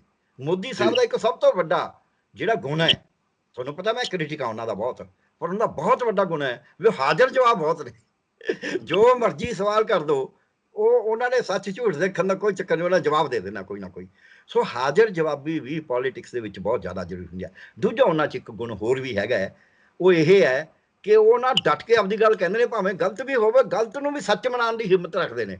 ਵੀ ਕਹਿਣ ਦਾ ਤੌਰ ਤਰੀਕਾ ਐ ਹਿਲਦੇ ਜੇ ਨਹੀਂ ਹੈਗੇ ਵੀ ਹੁਣ ਐਂ ਕਰ ਦੋ, ਹੁਣ ਐਂ ਕਰ ਦੋ, ਹੁਣ ਆਹ ਕਰ ਦੋ, ਹੁਣ ਇਹ ਕਰ ਦੋ, ਹੁਣ ਉਹ ਕਰ ਦੋ। ਹਾਲਾਂਕਿ ਜਦ ਉਹੀ ਗੱਲ ਪ੍ਰਸ਼ਾਸਨ ਦੇ ਰੂਪ 'ਚ ਆਉਂਦੀ ਹੈ, ਉਹ ਬਾਰ-ਬਾਰ ਹਿਲਦੇ ਨੇ। ਪ੍ਰਸ਼ਾਸਨ ਨਹੀਂ ਕਦੇ ਉਹਨਾਂ ਨੇ ਚੰਗਾ ਕਰ ਸਕੇ, ਗੱਲਬਾਤ 'ਚ ਬਹੁਤ ਤੇਜ਼ ਨੇ। ਜੇ ਨੋਟਬੰਦੀ ਕਰੀ 200 ਨੋਟੀਫਿਕੇਸ਼ਨ ਚੇਂਜ ਕਰਨੀ ਪਈ, ਜੇ GST ਕਰਿਆ ਫੇਰ ਚੇਂਜ ਕਰਨੀ ਪਈ, ਜੇ ਆ ਕੋਵਿਡ ਲਾਇਆ ਸੀ ਰੋਜ਼ ਹੀ ਨੋਟੀਫਿਕੇਸ਼ਨ ਹੋ ਰਹੀਆਂ ਸੀ। ਇਹਦਾ ਮਤਲਬ ਬਿਨਾਂ ਸੋਚੇ ਸਮਝੇ ਕਰਦੇ ਨੇ। ਪਰ ਇੱਕ ਗੱਲ ਜ਼ਰੂਰ ਹੈ ਵੀ ਜੱਬੇ ਨਾਲ ਗੱਲ ਕਰਦੇ ਨੇ, ਜੋਸ਼ ਨਾਲ ਗੱਲ ਕਰਦੇ ਨੇ, ਸਭ ਨੂੰ ਅੱਗੇ ਲਾਇਆ ਹੋਇਆ, ਕਹਿਣ ਨੂੰ ਜੋ ਮਰਜ਼ੀ ਕੋਈ ਕਹੀ ਜਾਵੇ। ਸੋ ਉਸ ਤਰ੍ਹਾਂ ਦਾ ਲੀਡਰ ਪੈਰਲ ਦੇਣਾ ਹੋ। ਕੀ ਸਵਾਲ ਹੈ ਡਾਕਟਰ ਸਾਹਿਬ ਕਿ ਪ੍ਰਸ਼ਾਂਤ ਕਿਸ਼ੋਰ ਨੇ ਸੰਨਿਆਸ ਲੈ ਲਿਆ, ਇਹਨੂੰ ਲੈ ਕੇ ਕਾਂਗਰਸ ਸਰਕਾਰ ਦੇ ਵਿੱਚ ਬੜੀ ਹਲਚਲ ਮਚੀ ਹੋਈ ਹੈ ਕਿ ਜੇ ਉਹਨੇ ਸੰਨਿਆਸ ਲੈ ਲਿਆ ਤੇ ਅਸੀਂ ਉਹਨੂੰ ਜਿਹੜਾ ਹਾਇਰ ਕੀਤਾ ਸੀ, ਅਗਲੀ ਸਾਡੀ ਸਰਕਾਰ ਬਣੇਗੀ ਜਾਂ ਨਹੀਂ ਬਣੇਗੀ, ਉਹ ਦੁਚਿੱਤੀ ਵਿੱਚ ਨੇ।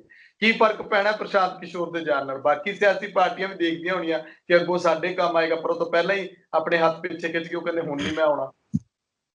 ਦੇਖੋ, ਜਿੱਥੋਂ ਤੱਕ ਸਵਾਲ ਹੈ ਪ੍ਰਸ਼ਾਂਤ ਕਿਸ਼ੋਰ ਦਾ, ਉਹ ਇਲੈਕਸ਼ਨ ਮੈਨੇਜਮੈਂਟ ਕਰਦਾ ਸੀ, ਮੈਨੂਫੈਕਚਰ ਕੰਸੈਂਟ ਕਰਦਾ ਸੀ। ਕਿਵੇਂ ਕਿ ਲੋਕਾਂ ਦੇ ਈਮੇਲ, ਲੋਕਾਂ ਦੇ WhatsApp, ਲੋਕਾਂ ਦੇ Facebook ਅਕਾਊਂਟ, ਟਵਿੱਟਰ ਅਕਾਊਂਟ ਦੀ ਐਨਾਲਿਸਿਸ ਕਰਦਾ ਸੀ। ਅੱਜ ਕੱਲ੍ਹ ਬੜੇ ਇਹੋ ਜਿਹੇ ਪ੍ਰੋਗਰਾਮ ਆਉਂਦੇ ਨੇ, ਉਹ ਤਿੱਖਾ ਉਹ ਐਨਾਲਿਸਿਸ ਕਰਕੇ ਤੁਸੀਂ ਲੋਕਾਂ ਦਾ ਹਿਸਾਬ ਲਾ ਰਹੇ ਹੋ। ਜਿਵੇਂ ਅੱਜ ਕੱਲ੍ਹ ਇਹ ਇੱਥੇ ਤੱਕ ਹੋ ਗਿਆ, ਮੈਂ ਇੱਕ ਨਾਟਕ ਲਿਖ ਰਿਹਾ ਸੀ ਜਿਹ 'ਚ ਲਿਖਿਆ ਮੈਂ ਵੀ ਇੱਕ ਘਰ ਨੇ ਰੋਟੀ ਆਰਡਰ ਕਰਤੀ ਫੋਨ 'ਤੇ, ਬ੍ਰੇਕਫਾਸਟ। ਉਹ ਜਦ ਬ੍ਰੇਕਫਾਸਟ ਆਉਂਦਾ ਆਰਟੀਫਿਸ਼ੀਅਲ ਇੰਟੈਲੀਜੈਂਸ ਬੱਚਾ ਕਹਿੰਦਾ ਮੈਂ ਤਾਂ ਹਾਂ ਤਾਂ ਆਲੂ ਵਾਲਾ ਪਰੌਂਠਾ ਖਾਣਾ ਸੀ ਨਾ, ਆਇਆ ਹੋਇਆ। ਉਹ ਜਿਹੜੀ ਔਰਤ ਹੈ ਘਰ ਦੀ ਮਾਲਕਣ, ਉਹ ਕਹਿੰਦੀ ਮੈਂ ਤਾਂ ਹਾਂ ਤੁਸੀਂ ਪੀਜ਼ਾ ਖਾਣਾ ਸੀ ਨਾ, ਉਹ ਵੀ ਆਇਆ ਹੋਇਆ। ਮਤਲਬ ਉਹ ਕੱਲੀ ਕੱਲੀ ਉਸ ਦੀ, ਉਹ ਕਹਿੰਦੇ ਵੀ ਇਹ ਕਿਵੇਂ, ਕਹਿੰਦੇ ਅਸੀਂ ਐਨਾਲਾਈਜ਼ ਕਰਦੇ ਹਾਂ ਵੀ ਤੁਸੀਂ ਪਿਛਲੇ ਸਮੇਂ 'ਚ ਕਿਹੋ ਜਿਹੇ ਆਰਡਰ ਕਰੇ ਨੇ, ਕਿਹੋ ਜਿਹਾ ਤੁਹਾਡਾ ਸੁਭਾਅ ਹੈ, ਤੇ ਅਸੀਂ ਉਸ ਹਿਸਾਬ ਨਾਲ ਲੈ ਕੇ ਆਏ ਹਾਂ। ਸੋ ਉਹ ਐਨਾਲਾਈਜ਼ ਕਰਦਾ ਸੀ ਆਰਟੀਫਿਸ਼ੀਅਲ ਇੰਟੈਲੀਜੈਂਸ ਦੇ ਬੇਸ ਦੇ ਉੱਤੇ, ਔਰ ਤਿੱਖਾ ਸੀ। ਦੇਖੋ ਉਹਦੇ 'ਚ ਸਕਿੱਲ ਤਾਂ ਚਾਹੀਦੀ ਹੈ। ਹੁਣ ਜਿਹੜਾ ਉਹਨੇ ਆਖਿਆ ਹੈ, ਉਹਨੇ, ਮੈਨੂੰ ਨਹੀਂ ਲੱਗਦਾ ਵੀ ਉਹ ਕਾਂਗਰਸ ਦਾ ਜਿਹੜਾ ਇਸ ਤਰ੍ਹਾਂ ਛੱਡੇਗਾ। ਉਹਨੇ ਆਖਿਆ ਮੈਂ ਛੱਡ ਦਾਂਗਾ। ਉਹ ਕਹਿੰਦਾ ਮੈਂ, ਉਹਨੇ ਬਲਕਿ ਇਹ ਵੀ ਕਿਹਾ ਹੈ, ਉਹਨੂੰ ਸਵਾਲ ਕਰਿਆ ਗਿਆ ਵੀ ਹੁਣ ਤੂੰ ਜਿੱਤ ਕੇ ਵੀ, ਪਹਿਲਾਂ ਤਾਂ ਤੂੰ ਕਹਤਾ ਸੀ ਜੇ ਹਾਰ ਗਏ, ਜੇ ਉੱਥੇ ਇਹ ਲੈ ਗਏ 100 ਤੋਂ ਵੱਧ ਸੀਟ ਤਾਂ ਮੈਂ ਛੱਡ ਦਾਂਗਾ, ਵੀ ਹੁਣ ਤਾਂ ਉਹ 100 ਤੋਂ ਵੱਧ ਲੈ ਕੇ ਨਹੀਂ ਗਏ। ਹੁਣ ਤਾਂ ਸੀਟਾਂ ਤਾਂ 80 ਤੋਂ ਵੀ ਘੱਟ ਰਹਿ ਗਈਆਂ, 75 76 ਹੀ ਰਹਿ ਗਈਆਂ। ਸੋ ਵੀ ਹੁਣ ਤੁਸੀਂ ਕਿਉਂ ਛੱਡ ਰਹੇ ਹੋ? ਉਹ ਕਹਿੰਦਾ ਮੈਂ ਇਹੀ ਦੱਸਣਾ ਚਾਹੁੰਦਾ ਵੀ ਮੈਂ ਕੋਈ ਇਸ ਕੰਮ ਦੇ ਵਿੱਚ ਪੱਕਾ ਨਹੀਂ ਲੱਗਿਆ ਹੋਇਆ, ਮੈਂ ਜਿੱਤ ਕੇ ਵੀ ਛੱਡ ਸਕਦਾ, ਪਰ ਮੈਨੂੰ ਨਹੀਂ ਲੱਗਦਾ ਵੀ ਉਹ ਕਾਂਗਰਸ ਨੂੰ ਡਿਚ ਕਰੇਗਾ ਵਿੱਚ ਵਿਚਾਲੇ ਇੰਨਾ ਕੀ, ਕਿਉਂਕਿ ਛੱਡਣ ਦਾ ਮਤਲਬ ਇਹ ਤਾਂ ਨਹੀਂ ਨਾ ਵੀ ਹੁਣੀ ਛੱਡਤਾ। ਛੱਡਣ ਦਾ ਮਤਲਬ ਹੈ ਵੀ ਮੈਂ ਜਿਹੜੀ ਅਸਾਈਨਮੈਂਟ ਹੈ, ਜਦ ਵੀ ਕੋਈ ਬੰਦਾ ਛੱਡਦਾ ਕੋਈ ਕੰਮ, ਜਿਹੜੀ ਅਸਾਈਨਮੈਂਟ ਲਈ ਹੋਈ ਉਹਨੂੰ ਤਾਂ ਪੂਰੀ ਕਰਨਾ ਉਹਦੀ ਡਿਊਟੀ ਹੈ। ਸੋ ਮੈਨੂੰ ਨਹੀਂ ਲੱਗਦਾ ਵੀ ਉਹ ਇਹ ਅਸਾਈਨਮੈਂਟ ਨੂੰ, ਡਿਊਟੀ ਨੂੰ ਪੂਰੀ ਨਹੀਂ ਕਰੇਗਾ। ਕਾਂਗਰਸ ਦਾ ਹਲਚਲ ਰਹਿਣੀ ਹੈ, ਕਿਉਂਕਿ ਕਾਂਗਰਸ ਨੂੰ ਆਪ ਨੂੰ ਤਾਂ ਕੋਈ ਹਿਸਾਬ ਲਾਉਣਾ ਨਹੀਂ ਆਉਂਦਾ। ਪੰਜਾਬ ਦੀ ਕਾਂਗਰਸ ਦੇ ਵਿੱਚ ਇੰਨੇ ਗੁੱਟ ਬਣ ਗਏ ਨੇ, ਇੰਨਾ ਰੌਲਾ ਰੱਪਾ ਪਿਆ ਹੋਇਆ ਹੈ, ਤੇ ਕਰਿਆ ਉਹਨਾਂ ਕੁਝ ਹੈ ਨਹੀਂ ਜਿੰਨਾ ਇਹਨਾਂ ਨੇ ਲੋਕਾਂ ਨੂੰ ਕਿਹਾ ਸੀ, ਜਿਹੜਾ ਕਰ ਸਕਦੇ ਸੀ ਉਹ ਨਹੀਂ ਕਰਿਆ। ਤਾਂ ਨਹੀਂ ਉੱਠੇਗਾ ਕਿ ਉੱਥੇ ਤ੍ਰਿਣਮੂਲ ਕਾਂਗਰਸ ਬੰਗਾਲ ਦੀ ਖੇਤਰੀ ਪਾਰਟੀ ਹੈ, ਪੰਜਾਬ ਦੇ ਵਿੱਚ ਅਕਾਲੀ ਦਲ ਤੋਂ ਇਲਾਵਾ ਹੋਰ ਕੋਈ ਖੇਤਰੀ ਪਾਰਟੀ ਜਿਹੜੀ ਨਜ਼ਰ ਨਹੀਂ ਆਉਂਦੀ? ਨਹੀਂ ਪੰਜਾਬ ਦੇ ਵਿੱਚ ਤਾਂ ਖੇਤਰੀ ਪਾਰਟੀ ਕਿਹੜੀ ਆ? ਕੋਈ ਖੇਤਰੀ ਪਾਰਟੀ ਹੈ ਹੀ ਨਹੀਂ। ਅਕਾਲੀ ਦਲ ਜਿਹੜਾ ਹੈ, ਅਕਾਲੀ ਦਲ ਨੇ ਵੀ ਆਪਦੇ ਆਪ ਅਜੇ ਤਾਂ ਆਧਾਰ ਗਵਾਇਆ ਹੀ ਹੋਇਆ, ਉਹਨਾਂ ਰੀਸਟੈਬਲਿਸ਼ ਤਾਂ ਕਰ ਨਹੀਂ ਸਕਿਆ। ਹੁਣ ਆ ਜਿਹੜੇ ਦੂਜੇ ਨੇ ਕੋਸ਼ਿਸ਼ ਕਰ ਰਹੇ ਨੇ ਵੀ ਅਸੀਂ ਬੜਗਾਰੀ ਮੋਰਚਾ ਦੁਆਰਾ ਲਾਈਏ, ਉਹਨੂੰ ਉਹੀ ਬੰਦਿਆਂ ਨੇ ਪਹਿਲਾਂ, ਹੁਣ ਉਹ ਇਕੱਠੇ ਹੋ ਕੇ ਲਾਉਂਦੇ ਵੀ ਨੇ। ਪਹਿਲਾਂ ਵੀ ਤਾਂ ਉਹੀ ਬੰਦੇ ਸੀ ਜਿਨ੍ਹਾਂ ਨੇ ਲਾਇਆ ਸੀ, ਖਹਿਰਾ ਸਾਹਿਬ ਵੀ ਉਹਦੇ ਵਿੱਚ ਸੀਗੇ, ਦਾਦੂਵਾਲ ਸਾਹਿਬ ਵੀ ਉਹਦੇ ਵਿੱਚ ਬਥੇਰੇ ਸੀਗੇ ਜਿਨ੍ਹਾਂ ਨੇ ਇਹ ਮੋਰਚਾ ਲਾਇਆ ਸੀ। ਤੇ ਉਦੋਂ ਆਪਾਂ ਨੂੰ ਪਤਾ ਹੀ ਹੈ ਮੋਰਚੇ ਦੀ ਚੜ੍ਹਤ ਕਿੰਨੀ ਸੀ, ਤੇ ਕਿੰਨੇ ਦਿਨਾਂ 'ਚ ਉਹ ਹਵਾ 'ਚ ਉੱਡ ਗਿਆ ਸੀ। ਇਹ ਤਾਂ ਕਿਸਾਨੀ ਅੰਦੋਲਨ ਹੈ ਜਿਹੜਾ ਏਜੰਸੀਆਂ ਦੇ ਟੇਟੇ ਅਜੇ ਵੀ ਨਹੀਂ ਚੜਿਆ, ਫਿਰ ਵੀ ਮਾੜਾ ਮੋਟਾ ਬਚ ਗਿਆ, ਤੋੜਨ ਦੀ ਤਾਂ ਉਹਨੂੰ ਵੀ ਕੋਈ ਕਸਰ ਨਹੀਂ ਛੱਡੀ ਹੋਈ। ਸੋ ਇਸ ਕਰਕੇ ਇਹ ਤਾਂ ਭੁਲੇਖਾ ਹੈ ਵੀ ਇੱਥੇ ਕੋਈ ਇਸ ਤਰ੍ਹਾਂ ਦਾ ਰੀਜਨਲ ਆਊਟਪੁੱਟ ਜਿਹਦੀ ਫਿੱਟ ਬਣ ਜੇ, ਜਿਹੜਾ ਬਾਰ-ਬਾਰ, ਜਿਵੇਂ ਅਕਾਲੀ ਦਲ ਹੈ, ਅਕਾਲੀ ਦਲ ਦਾ ਬਦਲ ਮੇਰੇ ਹਿਸਾਬ ਨਾਲ ਪੰਜਾਬ ਦੇ ਵਿੱਚ ਕੋਈ ਰੀਜਨਲ ਆਊਟਫਿਟ ਹੈ ਨਹੀਂ। ਹਾਂ, ਇਹ ਆਪ ਵਾਲੇ ਕਾਂਗਰਸੀ ਤੇ ਅਕਾਲੀ ਦਲ ਲੜਾਈ ਇਹਨਾਂ 'ਚ ਹੀ ਹੋਣੀ ਹੈ। ਬੀਜੇਪੀ ਐਵੇਂ ਹਵਾ 'ਚ ਤਲਵਾਰਾਂ ਮਾਰ ਰਹੀ ਹੈ, ਤੇ ਉਹ ਅਜੇ ਵੀ ਕਹਿੰਦੇ ਨੇ ਵੀ ਅਸੀਂ ਤਾਂ ਅਜੇ ਜਿੱਤ ਜਾਣਾ, ਸਾਨੂੰ ਤਾਂ ਕੱਲ ਹਾਰ ਦੇ ਬਾਵਜੂਦ ਇਹਨਾਂ ਦਾ ਬੁਲਾਰਾ ਕਹਿ ਰਿਹਾ ਸੀ ਸਾਡੇ ਕੋਲ ਤਾਂ ਲਾਈਨ ਲੱਗੀ ਪਈ ਹੈ ਕੈਂਡੀਡੇਟ ਸੀ, ਇੱਕ ਸੀਟ ਵਾਸਤੇ 117 ਸੀਟਾਂ ਦੇ ਉੱਤੇ ਕਲੇਮ ਕਰ ਰਹੇ ਨੇ। ਉਹ ਇਹਨਾਂ ਨੂੰ ਆਦਤ ਹੈਗੀ ਇਹੀ ਜੀ। ਸੋ ਕੋਈ ਗੱਲ ਨਹੀਂ, ਪੰਜਾਬ ਦੇ ਵਿੱਚ ਜੇ ਕੋਈ ਭਵਿੱਖ ਹੈ, ਜੇ regional party Akali Dal just ਜ਼ੋਰ ਲਾ ਕੇ ਸੱਚੇ ਦਿਲੋਂ ਆ ਜੇ ਅੱਗੇ ਕਿ ਜੇ ਅਸੀਂ ਫੈਡਰਲਿਜ਼ਮ ਦੀ ਗੱਲ ਕਰਨੀ ਹੈ, ਅਸੀਂ ਵੱਧ ਅਧਿਕਾਰਾਂ ਦੀ ਗੱਲ ਕਰਨੀ ਹੈ, ਅਸੀਂ ਪੰਜਾਬ ਦੇ ਵਿਕਾਸ ਦੀ ਗੱਲ ਕਰਨੀ ਹੈ, ਤਾਂ ਉਹ ਬਦਲ ਬਣ ਸਕਦੇ ਨੇ। ਜਿਹੜੇ ਬਾਕੀ ਨੇ ਉਹ ਠੀਕ ਹੈ, ਬਦਲ ਬਣਾਉਣ ਦੀ ਕੋਸ਼ਿਸ਼ ਹੋ ਸਕਦੀ ਹੈ, ਸੈਂਟੀਮੈਂਟਲ ਹੋ ਸਕਦਾ ਹੈ। ਨਵਜੋਤ ਸਿੱਧੂ ਦਾ ਅਜੇ ਵੀ ਥੋੜ੍ਹਾ ਜਿਹਾ ਆਧਾਰ ਹੈਗਾ, ਇਹ ਨਹੀਂ ਹੈ ਕਿ ਇਹ ਠੀਕ ਹੈ ਵੀ ਪਹਿਲਾਂ ਸੀ ਜਿੱਦਾਂ ਲੋਕਾਂ 'ਚ, ਉਹ ਥੋੜ੍ਹਾ ਘਟਿਆ ਜ਼ਰੂਰ ਹੈ, ਪਰ ਉਹ ਅਜੇ ਵੀ ਇਸ ਤਰ੍ਹਾਂ ਦਾ ਹੋ ਸਕਦਾ ਵੀ ਉਹ ਕਿੱਧਰ ਜਾਂਦਾ, ਉਹਦੇ ਨਾਲ ਕਿੰਨੀ ਕੁ ਵੋਟ ਦਾ ਫਰਕ ਪੈਂਦਾ। ਸੋ ਇਹ ਕਈ ਫੈਕਟਰ ਹੈਗੇ ਨੇ। ਪਰ ਜੇ ਕੋਈ ਕਹੇ ਵੀ ਕੋਈ ਨੌਜਵਾਨਾਂ ਦੀ ਜਾਂ ਕੋਈ ਫਲਾਣਿਆਂ ਦੀ ਆਪਾਂ ਆਊਟਫਿਟ ਬਣਾ ਲਈ, ਠੀਕ ਹੈ, ਸੈਂਟੀਮੈਂਟਲ ਤੌਰ ਤੇ 5-7 ਸੀਟਾਂ ਲੈ ਲੈਣੀਆਂ, 10 ਲੈ ਲੈਣੀਆਂ, ਜਾਂ ਦੂਜੇ ਨੂੰ ਹਰਾ ਦੇਣਾ। ਜਿਵੇਂ ਟੌੜਾ ਸਾਹਿਬ ਦਾ ਜਿਹੜਾ ਅਕਾਲੀ ਸੀ, ਉਹਨੇ ਜਿੱਤਣ ਦਾ ਤਾਂ ਕੋਈ ਕੁਝ ਕਰ ਨਹੀਂ ਸਕਿਆ ਸੀ, ਪਰ ਹਰਾਉਣ ਦਾ ਰੋਲ ਪਲੇ ਕਰਤਾ ਸੀ। ਸੋ ਇਸ ਤਰ੍ਹਾਂ ਦਾ ਕਈ ਵਾਰ ਹੋ ਜਾਂਦਾ। ਸੋ ਕੋਈ ਗੱਲ ਨਹੀਂ, ਮੈਨੂੰ ਲੱਗਦਾ ਹੈ ਵੀ ਪੰਜਾਬ ਦੇ ਵਿੱਚ ਜਿੱਦਾਂ ਦਾ ਜੋ ਕਿਸਾਨੀ ਅੰਦੋਲਨ ਹੈ ਨਾ, ਉਹਨੇ ਪੰਜਾਬ 'ਚ ਸਭ ਤੋਂ ਜ਼ਿਆਦਾ ਜਾਗਰਤੀ ਪੈਦਾ ਕਰੀ ਹੈ। ਔਰ ਇਕੱਲੀ ਪੰਜਾਬ 'ਚ ਹੀ ਨਹੀਂ, ਨਾਲ ਹਰਿਆਣੇ ਨੂੰ, ਯੂਪੀ ਨੂੰ, ਖਾਸ ਕਰਕੇ ਵੈਸਟਰਨ ਯੂਪੀ ਨੂੰ, ਹੁਣ ਤਾਂ ਉੱਤਰਾਖੰਡ ਵੀ, ਤੇ ਬਾਕੀ ਬਿਹਾਰ, ਬੰਗਾਲ, ਮੱਧ ਪ੍ਰਦੇਸ਼, ਉੱਥੇ ਵੀ, ਤੇ ਮਹਾਰਾਸ਼ਟਰ 'ਚ ਵੀ, ਤਾਮਿਲਨਾਡੂ 'ਚ ਵੀ, ਕੇਰਲਾ 'ਚ ਵੀ ਉਹਨਾਂ ਦਾ ਇੱਕ ਅਸਰ, ਰਾਜਸਥਾਨ 'ਚ ਵੀ ਗਿਆ ਹੈ। ਉਹਦੇ ਨਾਲ ਦੇਸ਼ ਨੂੰ ਇੱਕ ਨਵੀਂ ਸਿਆਸਤ ਮਿਲੇਗੀ। ਅੱਜ ਹੀ ਨਹੀਂ ਕਹਿ ਸਕਦੇ ਆਪਾਂ।